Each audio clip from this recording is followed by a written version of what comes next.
unfortunately, sometimes that happens. Mm-hmm. But we do have movie night out at the park, and if you haven't been to Bicentennial Park lately, over the last 3 years, we've made a lot of changes. We've turfed all the playgrounds. We have built a splash pad, which everybody seems to like. We put in a sand volleyball court. A little butterfly garden for people who want something a little more natural. So we've done all of that. It's all at one park? Sounds like a great park. Yeah. We've started turfing some areas around the splash pad just because dirt's getting down in there and it's causing maintenance issues. Right. But it'll make it easier because people won't have to worry about getting muddy when they're over in that. Yeah.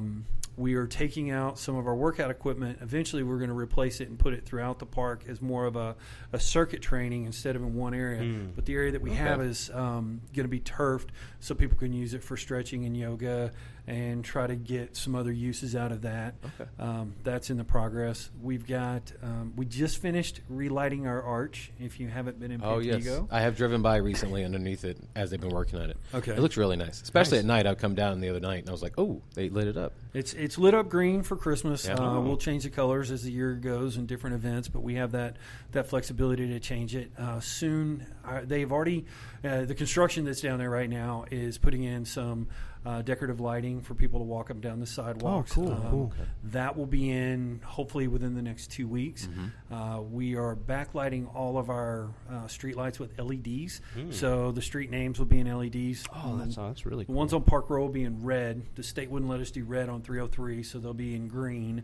But it'll still be a little bit different than Arlington since they run blue. Right. But that is in the works. We're waiting on. They finished the red ones and the state denied it, and so now we're having to remake the green ones. So hopefully by the end of the year that'll be in. But it's just we've got a lot going on around the town. We're spending a little bit of money here and there. One of my pet projects is hopefully we'll try to light 303. It's not lit when you leave Arlington. Right. So that is something that I have tried to get people behind, and hopefully the EDC will be able to do that within the next couple of years. That's really cool. It just makes sense. Yeah. Well, great. Thank you so much for coming. We really appreciate you coming by, and we look forward to working with you on different projects coming forward, and it was a great conversation. Yeah. Well, thank you very much for having me. I appreciate it. Absolutely. Let me know if we can do anything for you. Sure. Thank you. Thank you.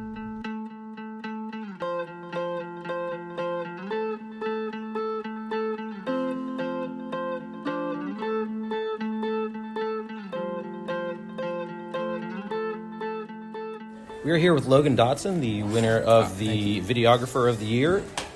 I would ask how it feels, but I mean, you hold the award, so How does it feel? yeah. I mean, I had no idea that I was going to be the one taking this trophy home. It's an incredible feeling. Again, like I was saying before, there's so many talented people in that category that I think everyone deserves it, and I'm hoping kind of in the future the category will evolve to be more of a production team of the year maybe, instead of just shining light on just one person, because when you make videos with esports, it's a team effort and not just one person. But regardless, I appreciate everyone who's voted for me and allowed me to take home this trophy. Great. What is your favorite thing about Arlington so far? I mean, I arrived today, so I haven't seen much. I'm from LA, and I will say it's at least a lot. It's quieter here, and it's cleaner. Traffic is better. So, and traffic is a lot better. But it's been beautiful from what I've seen today, at least. Great. Well, we'll see you the next 2 years, obviously. I hope so. I hope so. Yes. Hopefully, I'll come sooner and explore more of Arlington. We'll take you out. We'll show you good. Oh, I would love places. to. Yeah, I would love to. So then, what can people look forward to next year, and then the year after that? Because obviously, you're working more than just the next year. Right. Yeah. I mean, we're growing our content team exponentially. I was the second person to join the team, and now we're at 12 plus, and we're going to continue to grow that team. We're moving into a facility with 100 Thieves, so we'll be able to produce more content in a timely manner and just kind of on our own time and in our own space, and continue to take on more content creators within 100 Thieves, do shows with them, more podcasts, all that kind of stuff. So just more content. There we go. Great. So More content. Podcast up and podcast. Yeah, exactly. So Thank there we you go. so much. You're welcome. Thank you for taking this time. Oh, thank you. And And congratulations. yes. Thank you so much. We are here with Simp, the console rookie of the year. First off, congratulations. Thank you. And how does it feel? It's incredible. Just, being 18 and being able to do so much in such a short span of time, it's crazy to think. Right, exactly. Kids at your age are not even holding any kind of award, let alone. Yeah, if rookie you told me of the 2 years year. ago I would have been where I am, it would have been just a dream. Right. So obviously, Rookie of the Year. Now, how do you then go to the Hall of Fame? Where do you see yourself in between? I mean, I still think I have a lot of work to do. I still think I have to cement myself as one of the best, but I think I'll be able to do it in 10 years. Oh, within 10 years? Within, yeah. Okay. So what kind of opportunities has gaming opened for you? Like how has it changed your life? It's granted me the ability to travel the world and do what I love to do, and also meet a bunch of great people in the process. What do you say to kids that, younger than you, obviously, that want to be where you are now? If I can do it, you can do it. Just put your mind to a grind and you'll get here. Boom, perfect. Excellent. Where can they find you online and see your adventures further? My Twitch is just Simp. My Twitter, SimpXO. Okay, there we go. Thank Great. you very much. Thank you for taking the time to talk with us, and congratulations. Thank you. All right, we're here with Richard Lewis, the Esports Journalist of the Year. Congratulations, first off. Thank you very much. Appreciate it. Two-time winner, apparently. Two-time. Right? Yes, the two-time. Me and Dr. Disrespect have a lot in common in that regard. He had his blockbuster championships. I've got my 2 Journalism of the Year awards. Not back-to-back, though. No costume for you, though. Yeah. Okay, so how did you get started covering esports? So a long time ago, I was just a regular, college dude. I moved from philosophy to journalism because philosophy's functionally useless in the real world. I went over to journalism, and like a lot of people, I wanted to get published, but it's very hard. I didn't want to move to London, which is where you have to live in the UK, really, if you want that kind of job. I'm not from there. And there was this opportunity to start writing about this new niche thing that was kind of emerging in 2004.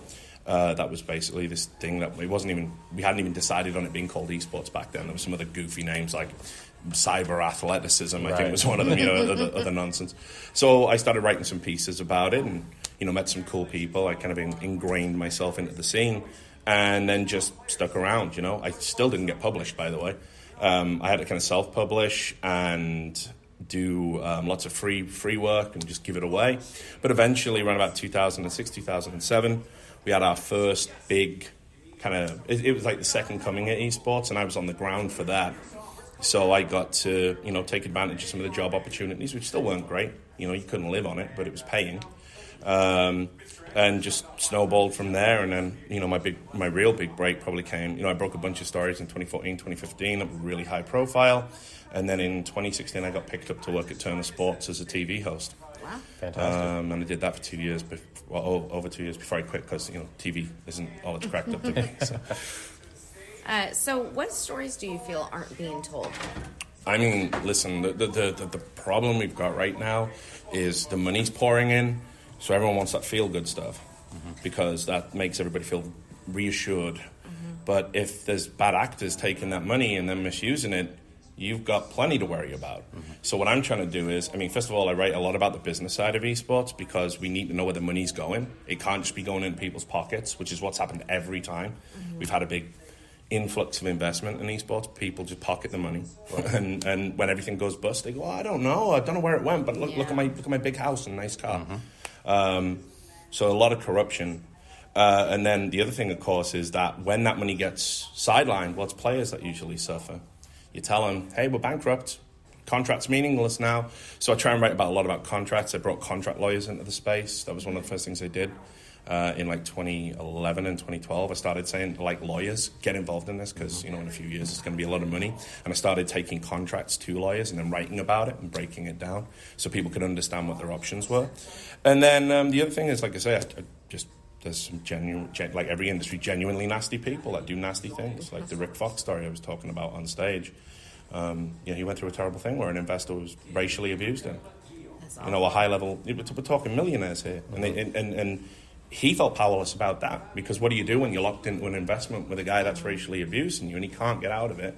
So when I got the emails sent to me by an anonymous account, I was just like, I'm going to run with this. I got to publish this. This is outrageous. So I try and balance my work between all of that. I don't do many puff pieces. Right. Yeah, where do you find the balance now between the good, I guess the good and the bad? I still write about stuff that is positive. I think there's really cool unsung hero stories. I think there's things that the mainstream games press ignore, which is really annoying to me. It's like they focus on the doom and gloom. You know, they is this Overwatch? They've got an Overwatch skin for a character called Diva, and it's a police uniform. And, you know, these mainstream games press are writing about, should there be police in the game at this time, and isn't it problematic? It's like, you do realize that right now there is a young adult, probably in an exploitative contract or having labor laws, you know, used against them. Why are you not focusing your energy on that than this stupid clickbait nonsense? And we need more people to tackle those stories, but they show an unwillingness to do it. So, you know, there's plenty of positive stories to be told. I'll take that over the crap they actually write.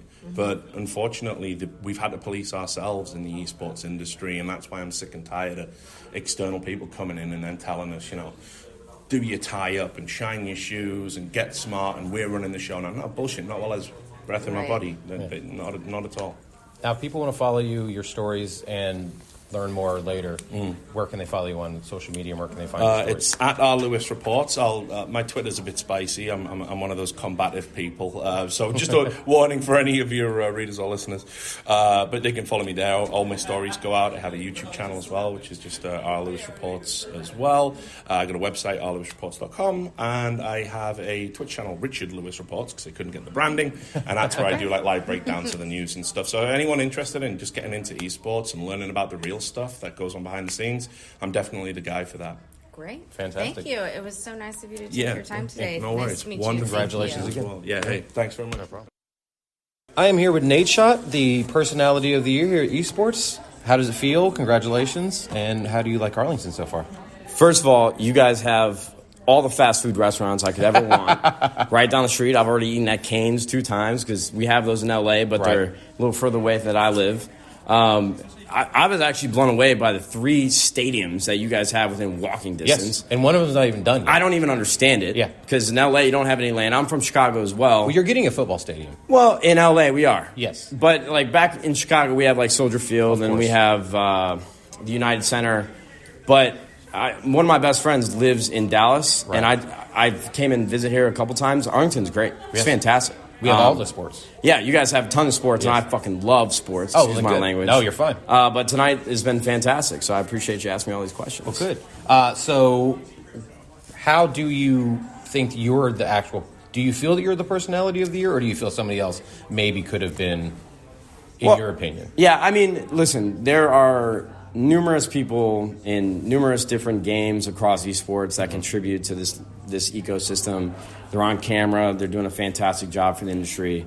So I'm just honored to be among many others in this category. I feel like we have an entire production team, around like 15, 16 people back in LA that help me be on camera and help me do what I do best, which is just talking. Right. So they put me in a position to succeed. So I'm very grateful for our entire team that helps me day in and day out. And I just feel lucky, feel honored to just be awarded recognition for something that I think is a really big contribution from many different people. Right, without a doubt. Now, how do you see yourself being here again next year, or where do you see yourself? Or do you worry year to year? Or do you worry day to day? No, I think my head's like straight down, just working on this business that we've been building over the last couple of years. And award shows are very new to esports. Yes. And feel like I've been recognized for a few things, and I'm very grateful for that. And I don't need anything else. You know, I'm just like working on me, working on this company, and I'm happy. I'm content, and I hope other people that are doing a fantastic job for the industry can get the recognition that they deserve as well. Your company's killing it tonight. Trying. Yes. Congratulations. Thank you. And if people want to follow you and the company to for the next years and to come, where can they find them? Just go to 100 Thieves, 100 Thieves at Twitter, Instagram, YouTube, literally any social platform, TikTok that you can think of is 100 Thieves. Good. Fantastic. Thanks, man. Well, congratulations. Appreciate you, brother. Nice to meet you, man. Nice to meet you. We are with Minilad, the Content Creator of the Year. First off, congratulations. Thank you so much. Yeah, you said you were very surprised, which I think most people should be when they're winning an award. So you never really you had the acceptance speech, but is there one later you're going to come up with that we can look forward to? Yeah, I mean, I might make a video on this entire, few days or what. I mean, I didn't even have anything prepared. I wanted to prepare for when I was giving out the PC Rookie of the Year, but, I thought that was their way of telling me that I'm not going to get an award. The fact that they asked me to go on stage and give the award or be a part of the live show that they have going on here. So I literally didn't prepare anything. So whenever my name got called out, I was like, oh no. Amazing, but oh no. Right, exactly. So we're in Arlington, Texas. Have you got